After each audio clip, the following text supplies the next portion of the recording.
And welcome back, Aaron. It's May the 4th. We've got spoilers. We've got the final two episodes of season one of Maul. We've got the Twin Suns decks coming out soon. There's a lot going on. We got the new movie coming out soon.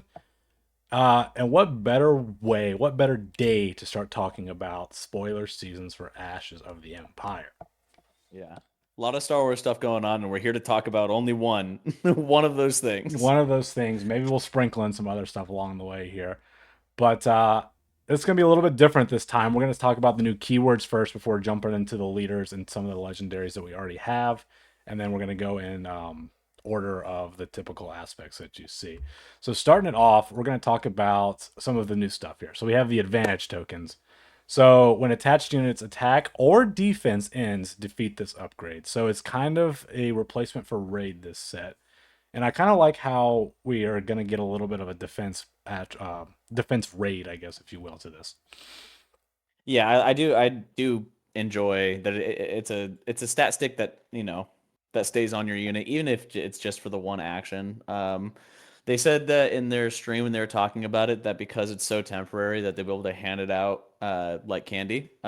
So I'm excited to see how tall Right. we're going to be seeing units. I mean in competitive and in casual play for sure. Yeah. No, I mean, we'll have to see. The temporariness of it is interesting for sure, and obviously, it does feel kind of slow in some time, in a way, if you're like trying to build something up huge and then it just gets removed by an event. But the defense is super interesting, and obviously, if it's super easy to give out, then it could be really interesting. One of the next things that has not really been showcased that much yet is the new Mandalorian token. And we used to get hyped up when we were playing Crafty Smuggler at a 2 cost here, and that was a 2-2 shielded. And now we have a token unit that is a 2-2 shielded. So far and away the best token unit we've ever seen.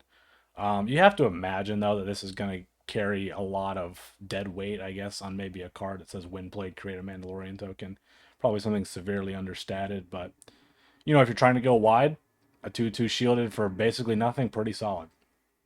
Yeah, I think that what's because of the crafty smuggler and the what's the spaceship from Lawless Time, Oh god. the It's it's, spacecrafty, it's the spacecraft. Yeah, spacecrafty. spacecrafty, that you have to think that everything that this card is going to be tied to is going to cost at least two more than what you want to be Right. paying. Right. So I mean, it might be like a four cost 2/3 that comes in with this 2/2 shielded, which the units that we have, General Draven, the anyone that creates X wings, we're already not seeing a ton of those played. Yeah.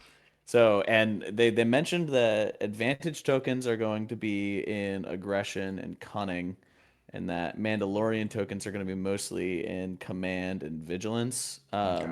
I Yeah. believe is what they said during their stream. So it's interesting to see this like split between them. That if you want to get a little taste of both, and to just further like pare down what to expect when you're sitting across from these colors. But I mean, this is far and away the best token Yeah. that we've ever seen. I mean, it's gonna feel cool whenever one of these things hits the ground, and it's gonna be sticking around both because of that body and the Right. shield. I mean, it's just it's gonna be sweet. Yeah, I mean, I guess we think about the clone troopers from Twilight, and I'm trying to remember the name of the card too. We're doing real well at remembering names of cards right now. Yeah, we're But the three two oh for three. one heroism aggression card that basically like you played Oh, it and Batch Brothers. Batch Brothers, yeah, there it is.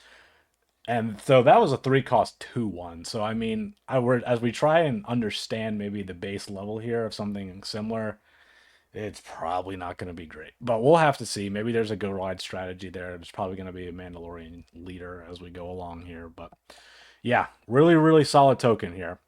And then the last keyword, and we got kind of a spoiler to highlight it, is support. And this mechanic is, I believe, going to be kind of nuts.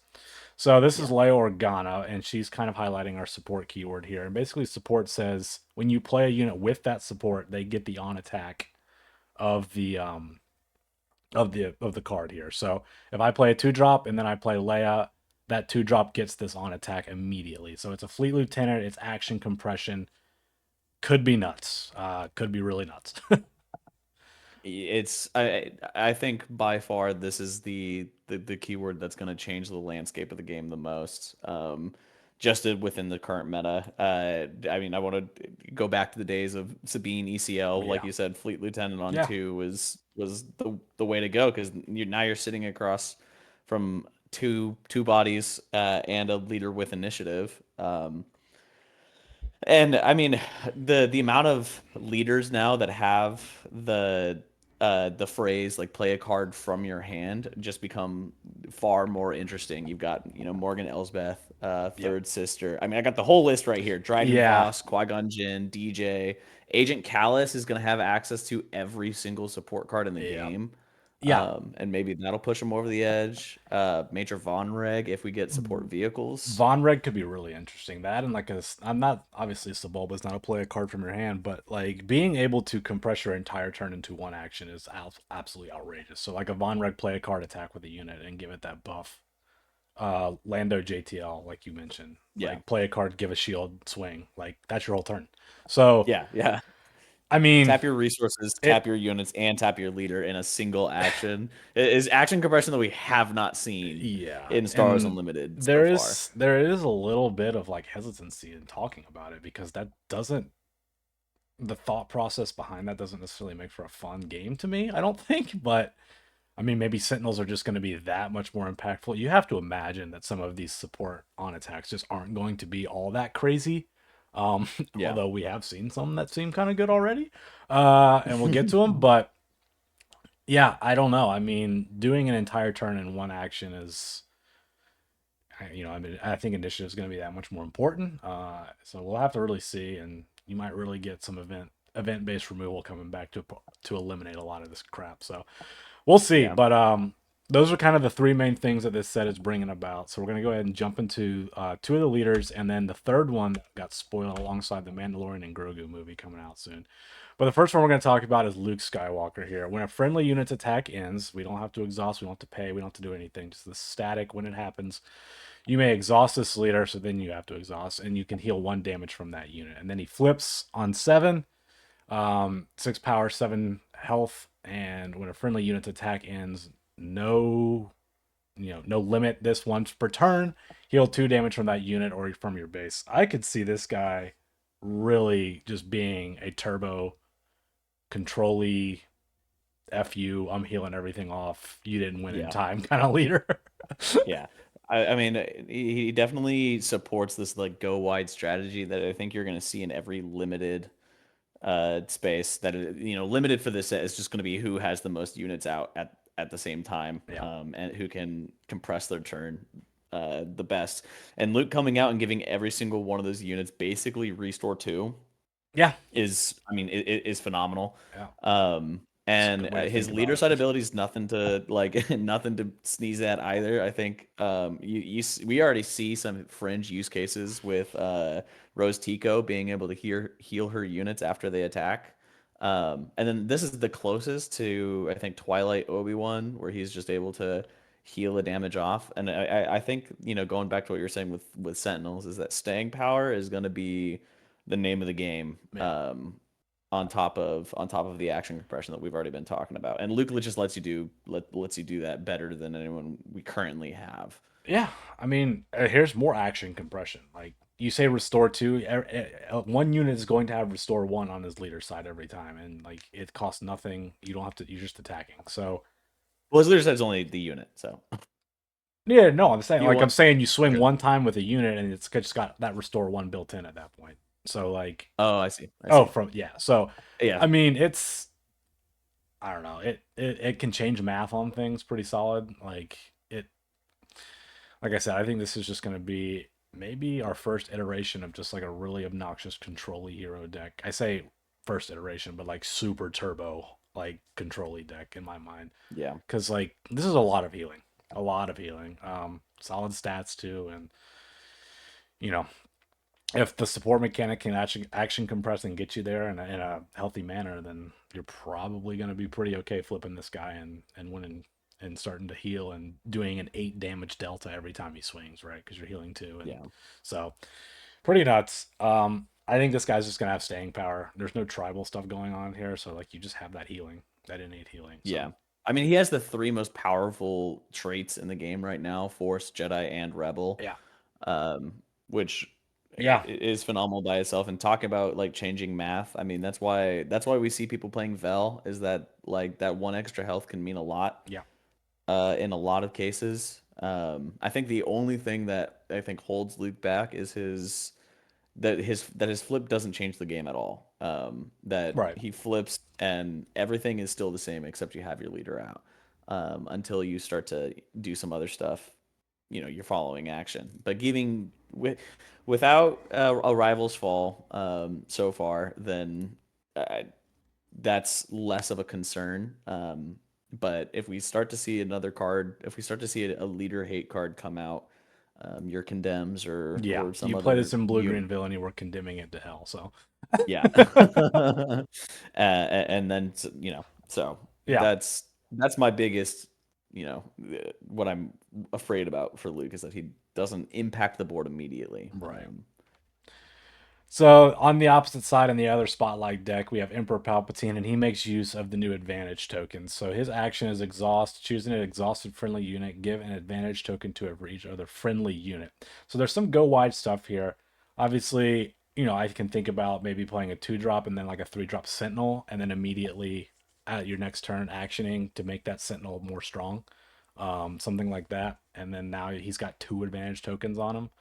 Um, that seems pretty dang solid to me. You either have to hit into it or take +2 power basically next turn.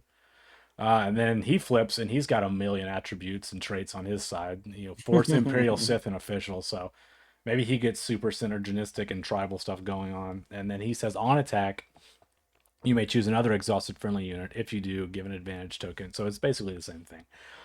But I mean, maybe there's a go wide strategy here, and like I'm just thinking about putting sentinels down and just making them something you simply cannot swing into. yeah. And then the downside of that is if you don't swing into them, then they're going to be smashing your base in. So I don't know. I mean, like if you could get like super super wide with this guy, it could be a problem. Yeah, my problem with a go wide strategy is he's a 7-drop leader. That Oh a yeah, go wide strategy probably doesn't want the game to be going on that long. right. And the Sentinels, as you're saying, like forcing these like one for one trades, I think is probably my favorite thing about Palpatine. Yeah, But he's certainly, I think, just far less powerful than the other iterations. Palpatine from Secrets of Power, and obviously his Spark of Rebellion version. yeah. I don't think that this is a leader that at least I'm not particularly excited about. No, I mean, It just seems that's like there's too many ways for the opponent to mess with you. They can swing into your well, unit, they can outright remove the unit, and it has to be exhausted when you're yeah. tapping this thing.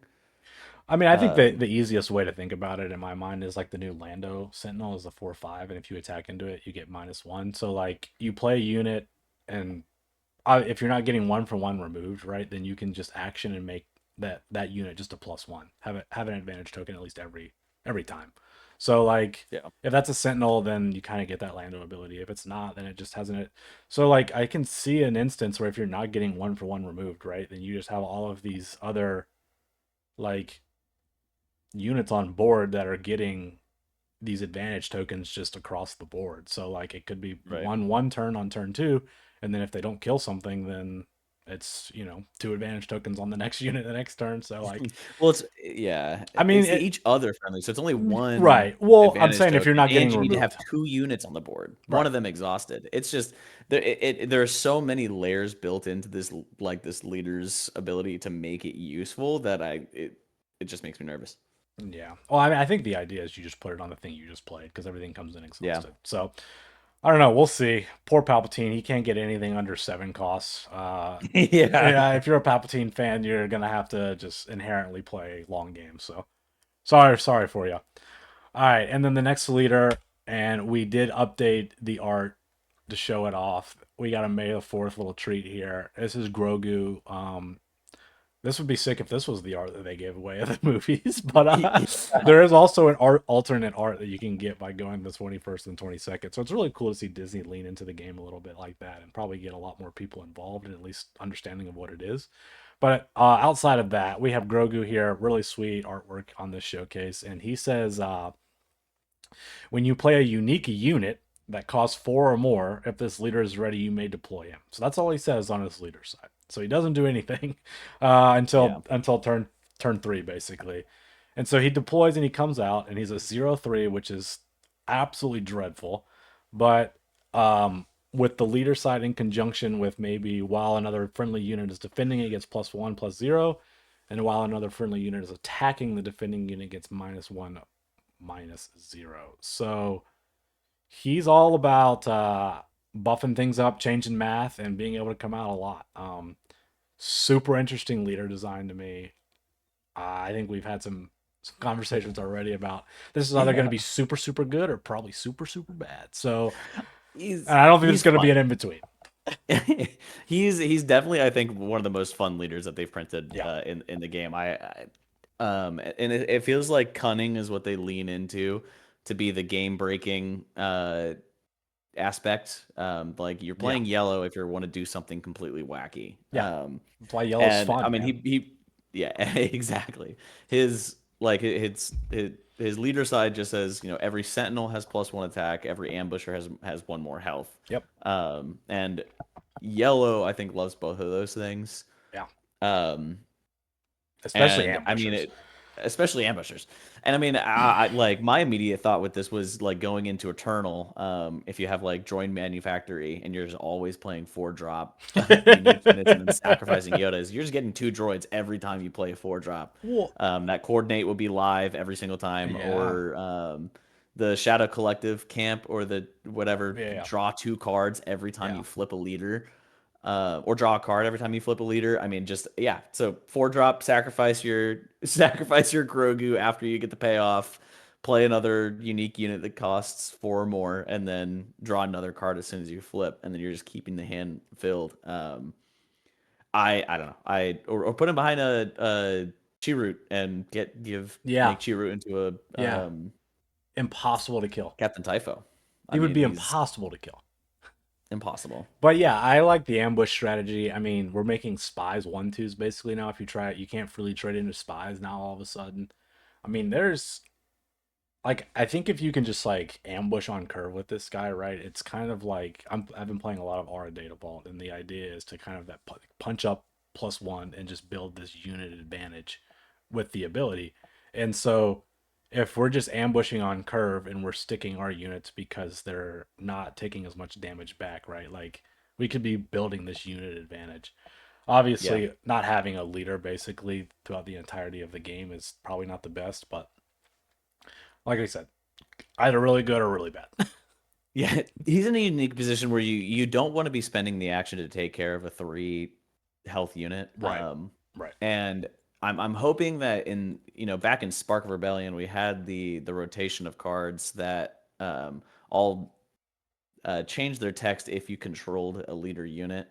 And I'm hoping that we get something back in this set that makes Grogu even more useful. Maybe a Mandalorian card, or Grief Karga, IG 11. Any one of the supporting cast to come back and make Grogu fun or useful. I mean, I would be thrilled about. Well, spoilers to the spoilers, and we're gonna get into the legendaries now. And I don't remember if we put him first or not. We did. All right. So the Yeah, there Mandalorian. he is. Yeah. So this guy obviously synergizes quite well with the Grogu.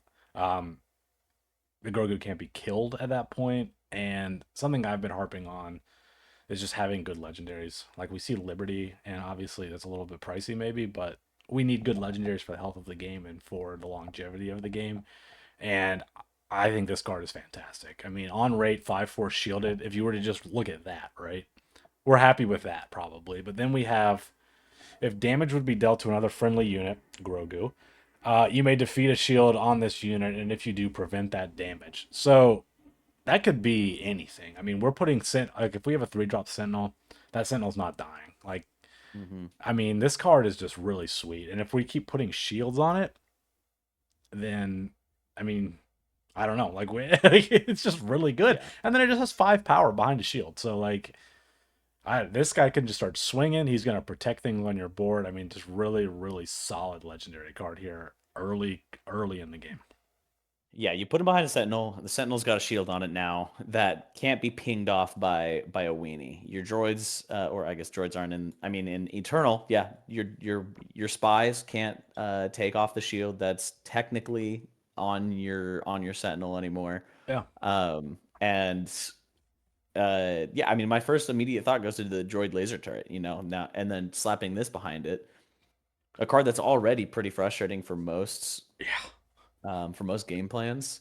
I think that this is going to be the key in limited formats, and also Oh my God. just to like surviving the aggro progression of this game. Yeah. I think that we're gonna start seeing games ending on like 5 resources again. So getting a really good 3-drop Sentinel, and then getting Mandalorian behind him. Or I think my favorite thing about this is that it works with like ambushers too. That like now Yeah. if I play my if I play my blue leader, it's a 5/5 shielded that can come in Yeah. and smack into something and Yeah. stay alive. Yeah. Just the overall utility of this guy is so exciting. Definitely my favorite legendary. I think maybe just behind Liberty. Yeah. Um, No, I mean, and yeah, I don't know. Like you mentioned it, like the whole spy pop the shield. You could have the spy run into that sentinel, it doesn't kill it, and then choose to take the next bit of damage and not have that kill it. So it's just like yeah, it's an insane ability. And like if you start stacking shields on this guy, if you play like a cover the wing or something, and he's just like can't kill me, can't do anything. Like I don't know. I mean, this is yeah, just insane to me. Good legendary. We want good legendaries. So, um, yeah. Hopefully we we're can just happy to be continue. here. Yeah. Yeah, Hopefully we continue to because see yeah, these. So the other one we got spoiled, and another one that I think is also really good is the Ninth Sister, a 7-drop, 8/7 Force Imperial Inquisitor with Overwhelm. And she says, when played, an opponent discards a card from their hand, and you can deal damage equal to its cost, divided as you choose among any number of units. So this is really cool. We got OB and Force Throw kind of yeah, like not not as at their fullest, but mixed into one, kind of in this concoction of a big body too. So I think if you can concentrate this card around a discard strategy, maybe with hold for questioning, you have the interrogation droid, and then you're just wiping a board, making them go down a card. Like that's just preposterous to me. yeah. It is just the very familiar line of text that we've seen Yeah, now wrapped into like 2 events wrapped into like a very solid body. You know, we're starting to see this. Like I'm starting to see this trend with these legendaries having like one more stat and a keyword and a line of text that their cost would like normally permit. So normally you don't get a 7 cost 8/7 with overwhelm and with very useful text. yeah, good traits So the too. legendaries in the set, yeah, and insane traits. We got 4 straight. I mean, this would be a hell of a follow up to a thousand. Like, yeah, and it demands an answer. In and of itself. Like, we're talking Yeah, about these shields on the Mandalorian, for instance. Like, now we can pop shields on everything. We can. I think this is just going to get value across the board, especially like in a Talzin list or something where we're already shrinking units. Even if you discard like a 3 cost, now we can do 2 and 1 to something. We got like let's call it war at that point, basically on a card. Like, I mean, true. it's just the baseline of this. I think is going to be sneaky good, and then the upside is just going to be absolutely ridiculous. So I think you pair it in a discard strategy, and then all of a Yeah, sudden it's going to get really crazy. I think that the force throw strategy, the meta adapted around force throw by making sure that you kept a Yeah, like a low cost card in your hand, which was already sort of backbreaking in its own way. yeah, That suddenly you have this anchor in your hand that you have to hold on to in case that the opponent comes out with a force throw.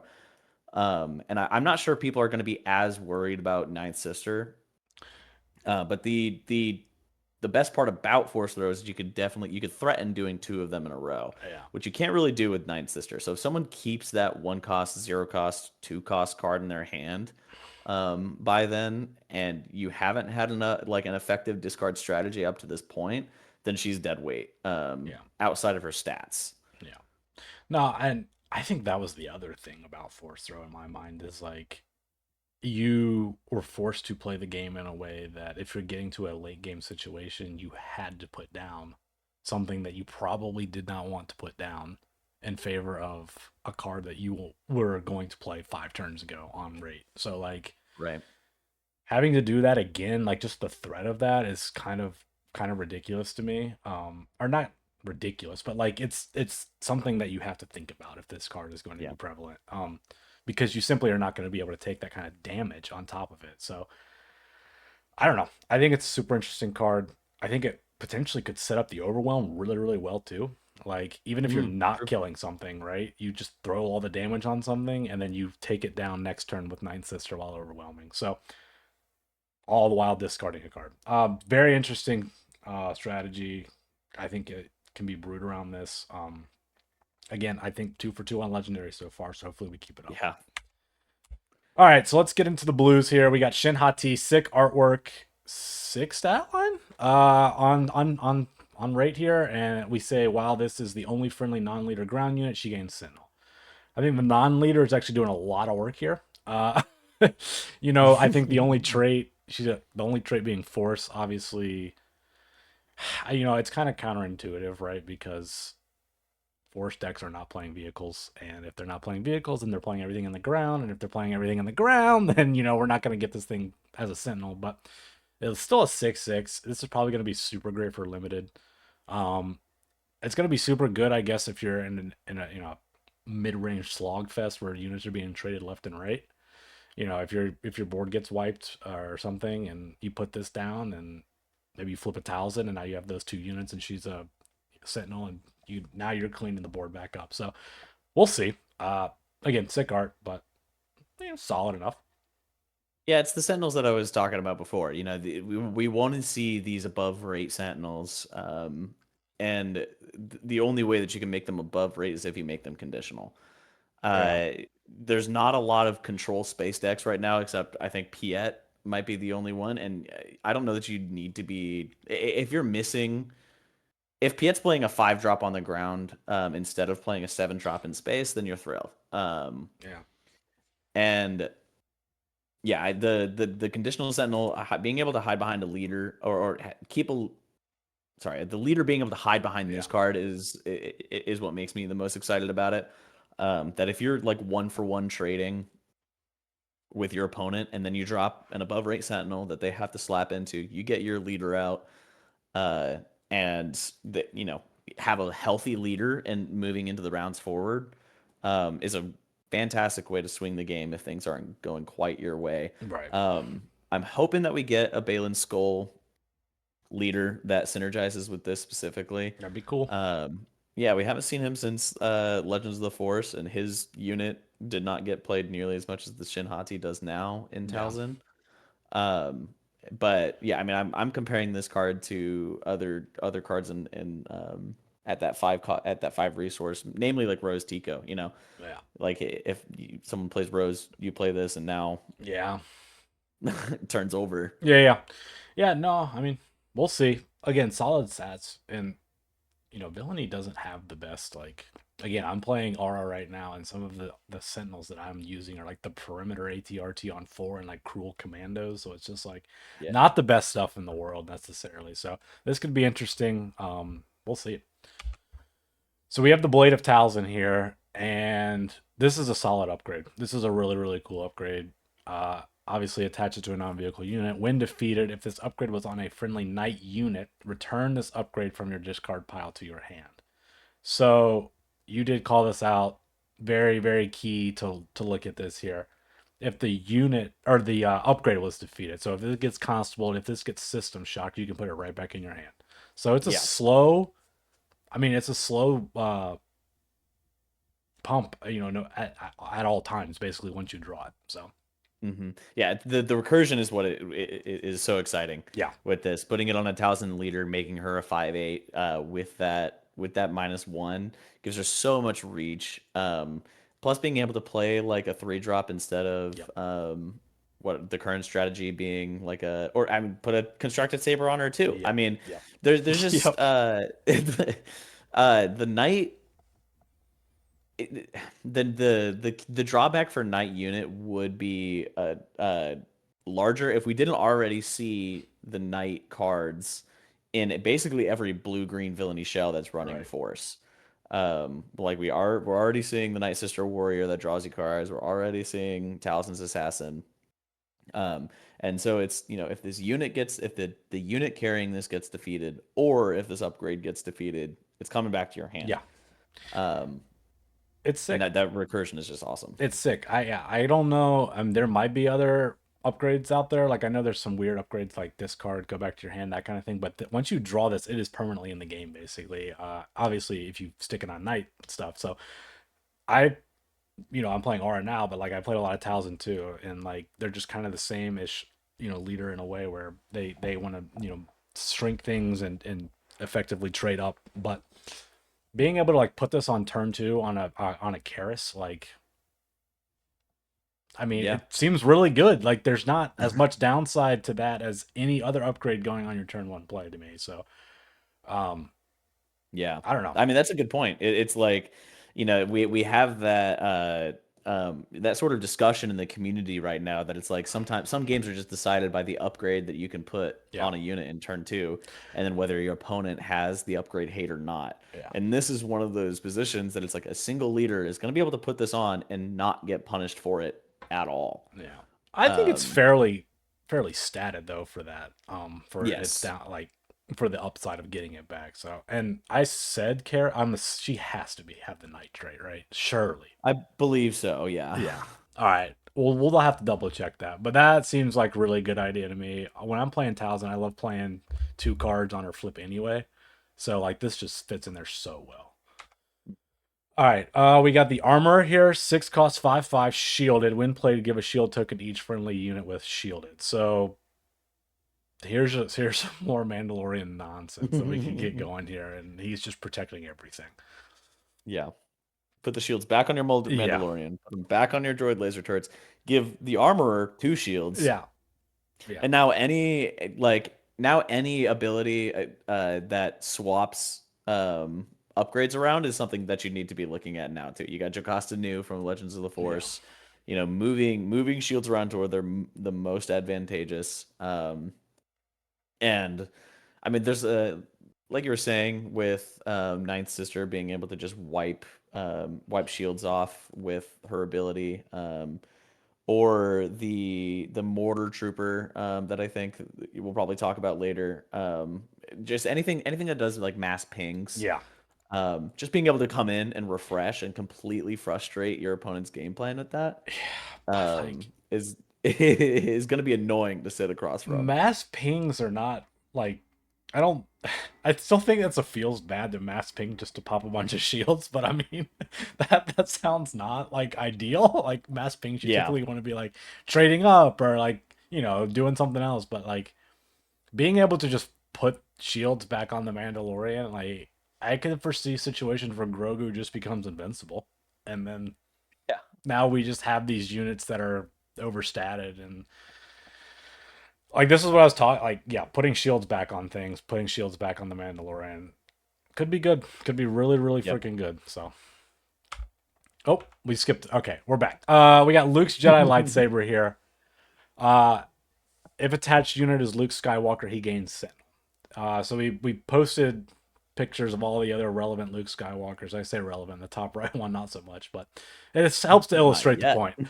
Uh, we have people playing Mastery right now for it's, it costs 4, but you put it on a unique unit to get the cost reduction at 3, and that gives you the same stats. So Yeah, that's the baseline as 3/3 stats, and then obviously if you put it on any of these Luke Skywalkers, then it gets Sentinel, and putting it on the new leader, it's good luck with that. So yeah. A leader becomes a leader unit already impervious to all of your event removal, that is healing itself. A sentinel that's healing itself every single time. Yeah, I mean, that's just a game ender. I yeah, do love. I love this card. It is just a better mastery in every sense of the word. Heroism just keeps winning.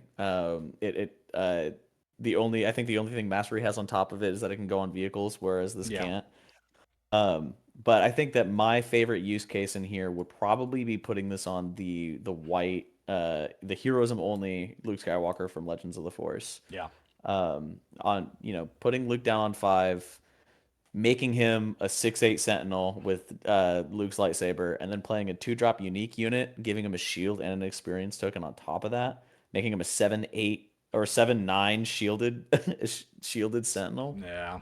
That's not cool, man. Um, and then just keep playing stuff on top of that. It is Yeah, you put Grogu there, and now Grogu's giving him giving him +1 more damage on defense. You know, and maybe that's just too cute. You're not seeing a lot of these other Luke Skywalkers on the ground or capable of attaching a lightsaber to. yeah, Um, but I do think that this is a card that you'll see in games regardless. It's got the Chewy stats, the +3/+3 for 3.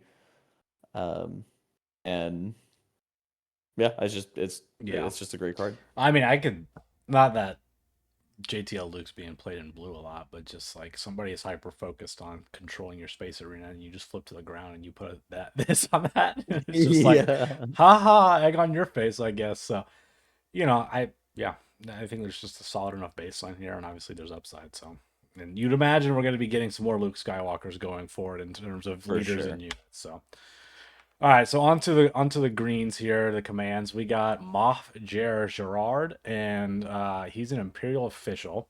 Terrible stat line, but he's got some interesting stuff going on here.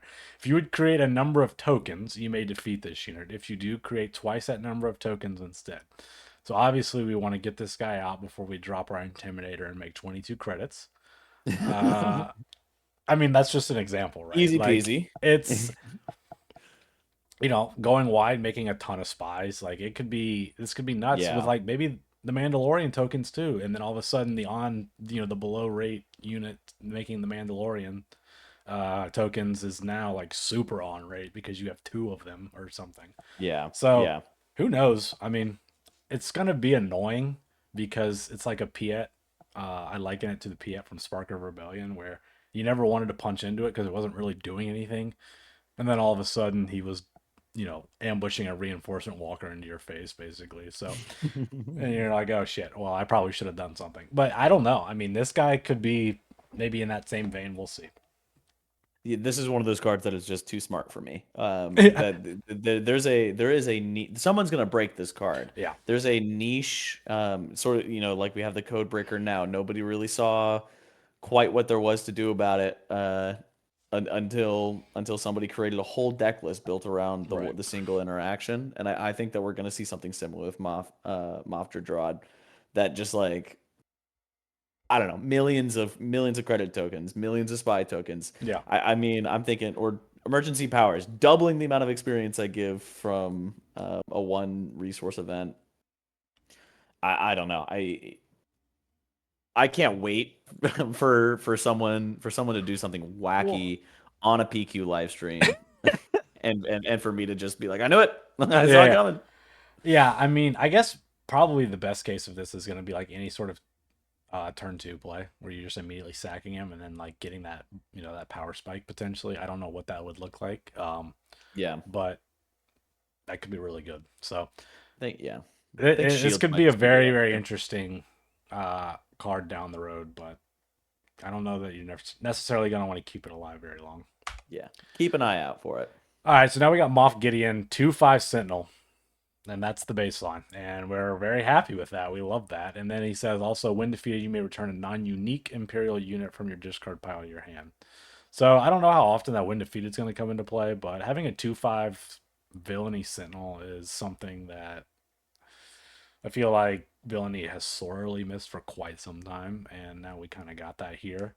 Um, yeah, and Sentinel's a win plate ability, so just a solid 2 cost Sentinel or turn two Sentinel. Yeah, Heroism has the or Green Heroism has the temporary Sentinel, the conditional Sentinel on Obi-Wan, and you already see how often that's played Yeah, and how often it comes in handy. And so I think being able to just have that on a stick, even with the one less power, I don't think you're upset about it. That 5 health is a lot to chew on. yeah, It's a lot to get through. yeah, And I like his when defeated text, just being able to bring something back to hand. And I'm wondering what combo pieces, what leader might go with this, yeah. or what leader it's meant to frustrate, Right. if anything at all. But like, we got the Phase 3 Dark Troopers, Moff Gideon's, in lore, his, his droid that he uses. So maybe it's just grab another 2 drop once someone finally manages to get rid Yeah, of Gideon. yeah. I mean, obviously, getting a Dark Trooper back on turn, you know, four or turn three at the minimum is probably not the greatest thing in the world. I guess it makes resourcing easier, right? At that point. Right. Um, so that's kind of interesting a thought to have. But anything that has like a wind blade, like even if it's like minimal, I don't know, that could be interesting. So, we got the Mandalorian flagship. While you control a leader unit, this unit gains ambush, and this unit gets +1/+0 for each other friendly Mandalorian unit. So, you know, playing this in Grogu, you got the ambush on the stick no matter what. But you have to imagine there's going to be some sort of Mandalorian leader coming down the line that's a 6 cost or 7 cost. And I think, at a minimum, you're probably going to want to make this at least a 5 power ambusher. You know, anything other than that, and you're probably super, super happy. Yeah, I'm trying to think about how many other. I think the goal for the Mandalorian tokens with this set seems to be keep them around. Their token units coming with shields. Yeah. The Mandalorian unit has the most useful staying power ability that we've seen in the game, and then it's reinforced by the armorer who comes in just 2 turns later. And so, green blue seems to be the idea is get Mandalorians on the ground, keep them there, and then, buff up the capital ship that's just gonna take care of threats when it comes down, and then chew through your base once it's Yeah. once it's established. Yeah. Yeah. No, it definitely caters to a go wide strategy. I mean, I think I don't know. I don't think it's going to be like anything backbreaking. But I think it could be interesting if you can get enough Mandalorians on the ground, obviously. Um, Yeah. so all right, you were talking about the mortar trooper, and thank God Jango Fett is not around anymore. Yeah. And thank God I do not really care to play Eternal because this would be an abomination and make me want to flip the board. Yeah, they ban IG 2000 and then immediately bring in Mortar Trooper the next set afterwards, Yeah. uh, which comes in, which has an ability that happens a turn sooner. Yeah. I don't know. I'm not an Eternal player myself. I like to keep my tabs on it, and Jango Fett is still very dominant, even after these bans. And I think I see Mortar Trooper just being thrown in the trash with those other units that got banned. But in Premier World and in Limited World, this guy's phenomenal. I mean, 3 damage is something that needs to be respected. Yeah. Um, and like you're using his turn every time, and it gets exponentially better in the first 2 turns if they're not swinging into your guy. Mhm. Um, I'm yeah, I don't know, and I love the art. I think the guy looks sick. Yeah, no, he's definitely ready to pop a million shields and frustrate somebody. But like my thing that I enjoy about this is typically these 1/4s with these action abilities. There's obviously the downside of you not being able to attack, and that's just not the case. Like you're just never not using the action every time. Like Yeah, it's the same amount of damage, and the upside is hitting something else. So and then now all of a sudden you're not having combat damage. So I like obviously if you need one health, to win the game, but sure. things have probably transpired in a way that were advantageous for you if this guy's hitting base to win the game. Um, I don't know. Yeah, a good, interesting card to me. Changes the math on things. Um, obviously. So, well, just an interesting card. All right, here's another interesting card. We got another support example here, and this guy is just a 3/4 body on its, baseline, and he says on attack defeat all upgrades on the defending unit. So now we got Kit Fisto's Aether Sprite on everything when this guy's played.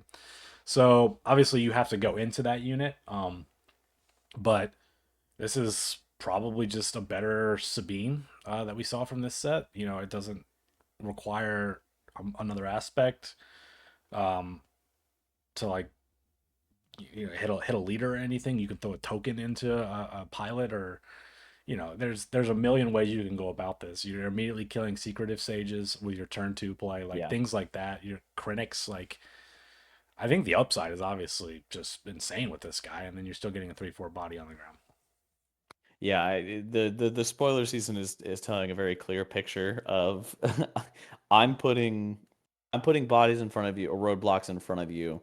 Do you have the tools to jump over them high enough? And because they're certainly printing them. R5D4, I mean, it runs through every like all the shields that you're managing to put on your sentinels. Yeah, It shreds the advantage tokens before yeah, they can punish you for using them, yeah, or punish you for attacking into that unit. And yeah,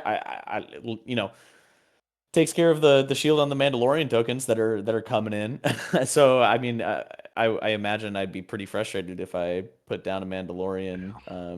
or I tap my leader to put advantage tokens, and then they're just vanished, and my opponent has a well statted body behind it. Right. Um, but I'm hoping that they start printing upgrade hate in different colors, Yeah, yeah, different versions of upgrade hate. Return to hand in yellow, defeat in red, maybe take control of in green, or something along those lines, yeah, just so that everybody has to think about everything, and it's not just people are playing upgrades, so everyone is playing red, and everyone's playing red, so you can't play upgrades.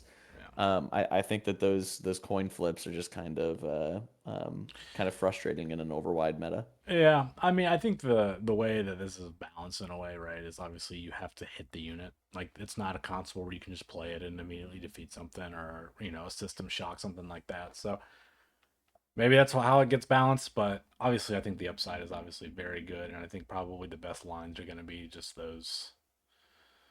your two costs bumping into their two costs with a shield on it, or like you said, getting rid of those Mandalorian tokens. So. All right, here we have Han Solo, and he is a 3/7. But before you get excited about the size of that health, he Saboteur and deal 3 damage to this unit, give 3 advantage tokens to a unit. So he's a 3/4 basically at he's a 3/4. Unless there's something that basically says, you know, if it has more than 6 health, deal that. I don't know, something like that, right? But Right. um, I mean, this is kind of where you're talking about giving out the candy, and one of my favorite things that I was thinking about is basically making Grogu just hit for 3 every time you play it, which could be interesting, or defend Yeah. for 3. So, um, I don't know if that's viable in any way, but giving it's a slow surprise strike too, I guess, right? Obviously, you're paying 4 for it, but you get a body, and you're putting 3 damage worth on a unit that's presumably ready. So it could Yeah. see some sort of play maybe, but I don't know. 3/4, eh. And it's temporary, or not temporary. It's optional. I mean, the decision to be able to like have a rebel official with 10 total stats is pretty significant. Three power is not really what you want to be seeing on the 4 cost play. But if you want to slap an upgrade on him, or turn him into a sentinel with some kind of ability, or upgrade or event, you don't have to be coming in and dealing that 3 damage. It says deal. But It's not a May though. It says deal 3. oh, you're right. Never mind. It's not optional. So forget everything I just said. Move on to the next. That's typically me. So Aaron gets 1. He's typically That's the I wear the encyclopedia loser of, crown. yeah. No, well, no loser crowns, but yeah. All right, we're moving on. Raise the Crest, another movie promo. Um, Saboteur 3/5 ship on attack. You may discard a card from your hand. That's never great. if you do, this unit gets +2/+0 for this attack. So hopefully you're not playing this into Ninth Sister. But you know, I +2/+0, that's never bad. And like if it changes math on things, if it gets you closer to check, like those kinds of things can be really solid. So yeah, solid enough ship. I mean, it's just like the other Razor Crest that bounces in terms of stats and the names and all that kind of stuff. So I don't know if it's anything crazy, but it's interesting. Having pump on the ground or having pump printed on a card, Yeah. I think is always helpful. Yeah. Especially if we start if we get back into those aggressive negotiation decks. That Oh you're not gosh. those decks where you're not really hurt by discarding one card um, to get that extra 2 damage is this I think that this card has its use cases for sure, but it's definitely not an auto. No. I'm gonna swing every time. I think that the other card that this made me think of is the Padme leader. Yeah. Swing for, hit for 5 and ping something. Yeah. Feels pretty sick. Yeah. Uh, but it's not a card that you're going to be seeing in every single red deck. I don't No. think. All right. On to the cunning. We have the Executor, 8 costs. So big boy, big triangle. Not a legendary, though. Not a legendary triangle. So it's a 5/12 Imperial Vehicle Capital Ship. Gets +1/+0 for each upgrade on other friendly units. And then when played, give an advantage token to each other friendly unit. Um, Probably Yeah, not good enough. yeah, I mean, it has a win played, but not really. I mean, it doesn't like immediately do anything necessarily. And you have to have other units on board, which is typically not what's happening at that point of the game. Wide boards, so 12 is enormous. There's no way you're probably getting rid of that outside of an event. You're not crashing anything into that, but I don't know. yeah. It's It's it's supporting it's that here. that supporting that theory that the Palpatine leader's a more go wide Yeah, deck, which having your bombs be at 7 and 8 is just I think unacceptable for that kind of strategy. yeah. I think the biggest use I could see with this is Piet is because of that 12 health body that it is. Hmm. That if you manage to get this down on 6 with your leader out, that it may not have an immediate impact on the board. Yeah, But you're gonna start to see that like the overwhelm. I mean, this is a card that's capable of minimum 2 for 1, maybe 3 for 1 if you manage to get some upgrades on it, like Craving Power or something.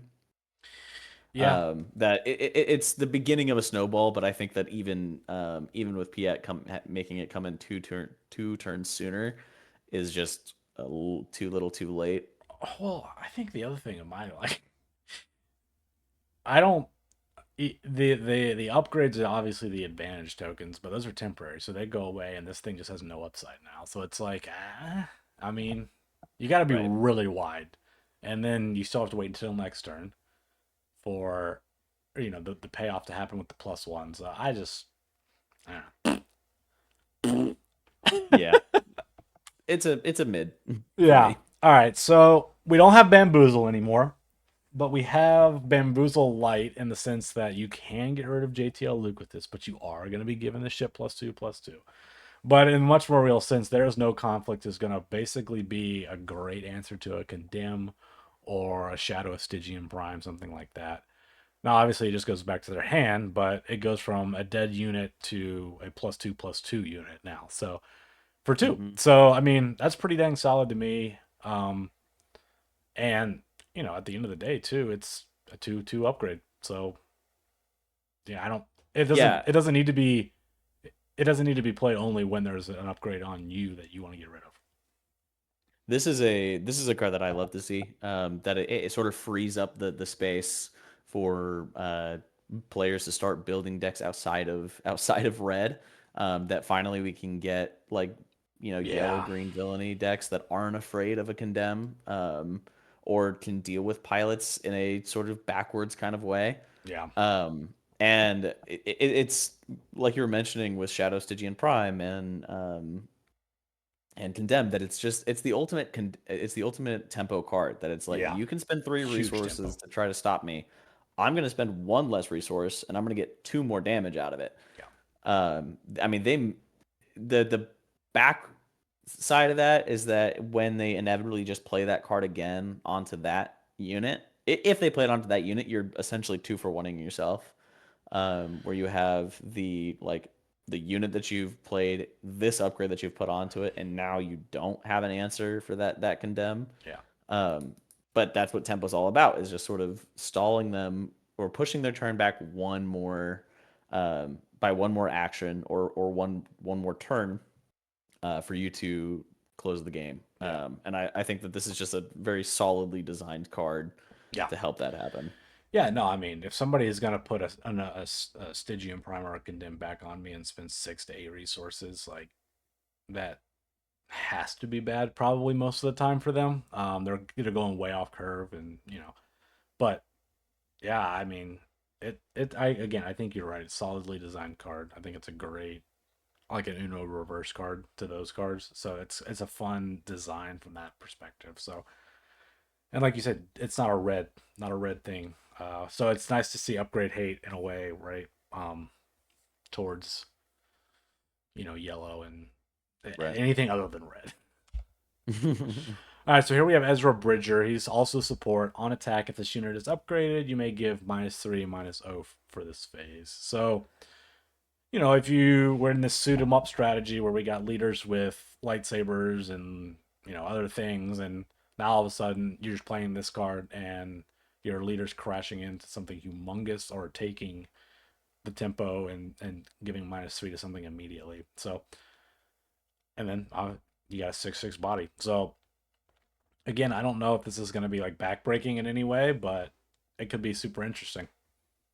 Yeah, I think the card I like this most in is Leia, being able to stack your on attacks to give herself the experience, and then give something else -3, and then Yeah, on the next turn attack with her, give the experience to Ezra, and now he's giving out -3 every time he right. attacks. I mean, -3 is, I think, pretty. I think that this is the card that will help people realize how impactful that is.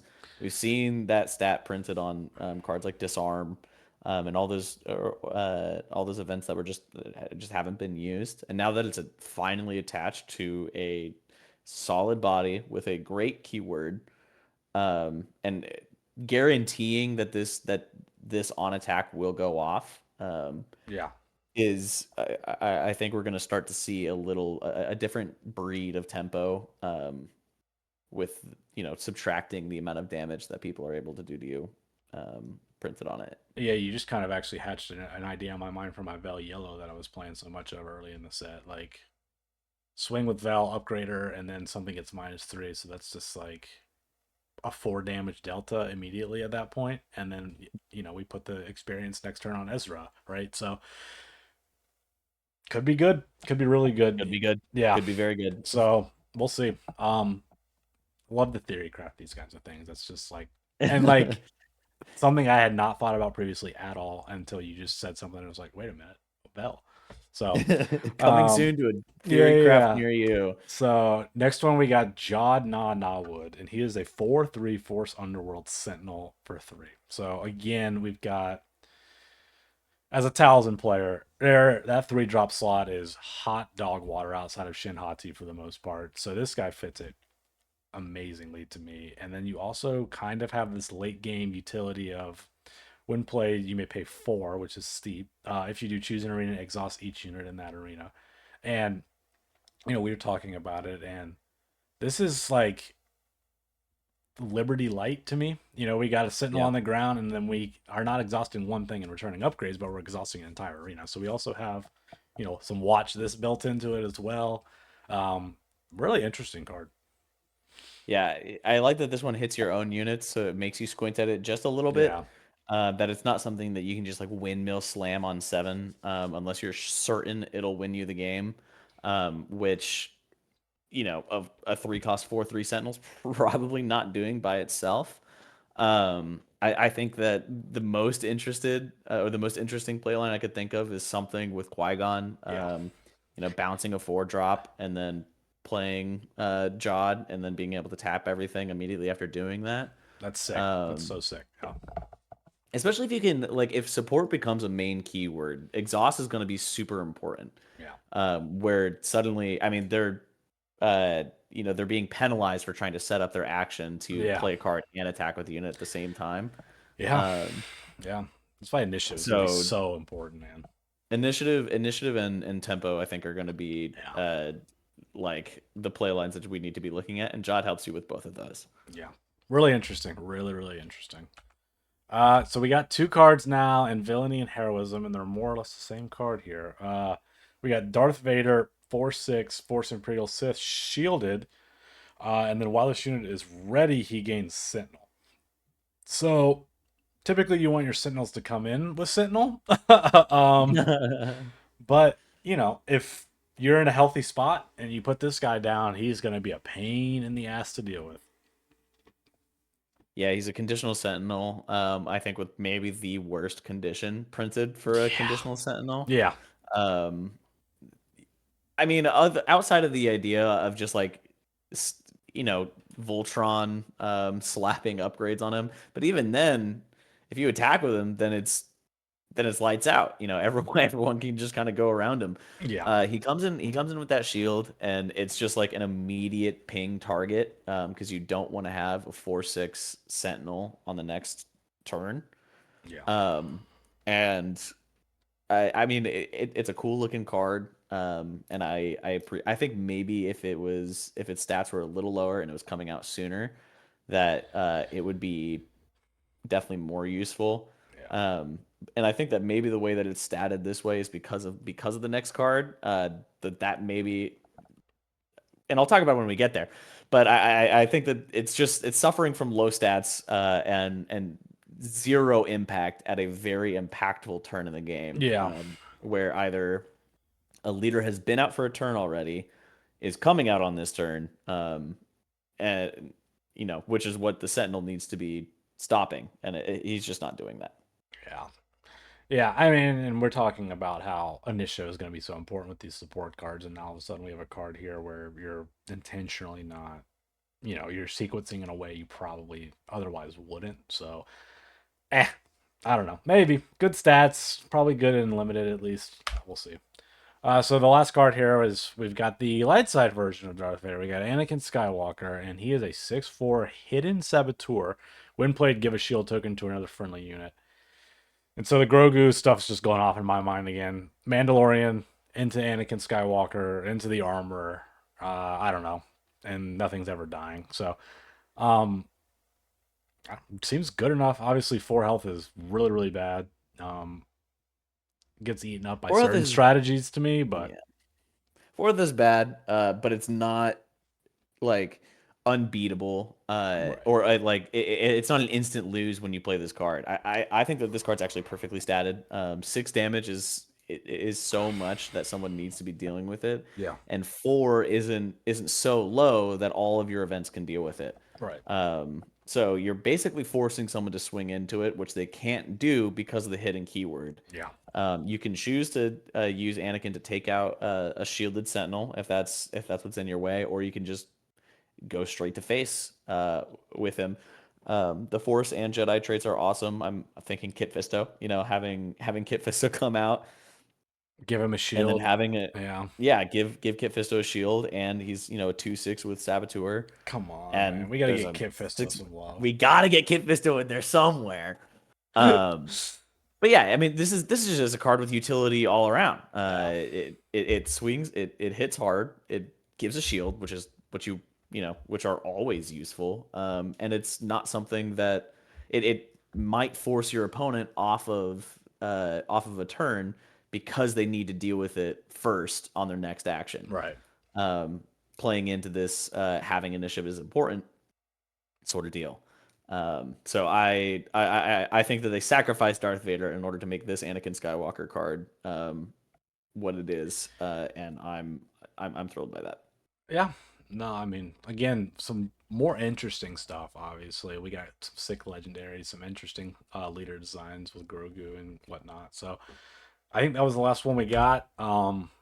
So what better way to do a first spoiler video than May the 4th? I hope you all enjoyed it. Definitely looking forward to some more coming up.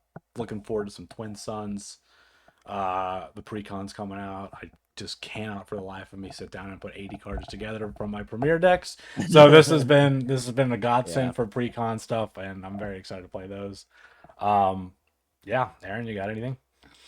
No, just I think that everything I've seen from Ashes is has made me even more excited about the game, which I didn't think was possible. Yeah, And I can't wait to see what happens. yeah. Hopefully we get better prestige cards this time around. All right. Hey, well, calm down. Calm down. We got good legendaries.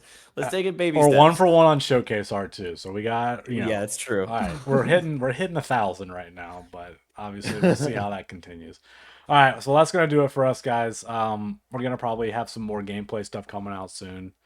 Obviously, maybe we'll get some Twin We'll fix the audio Suns. issues on the live gameplay. Yes, yes. That was our first one though, so cut us some slack there. But yeah, so that's gonna do it for us. Hope you all enjoyed. Thank you. So yeah.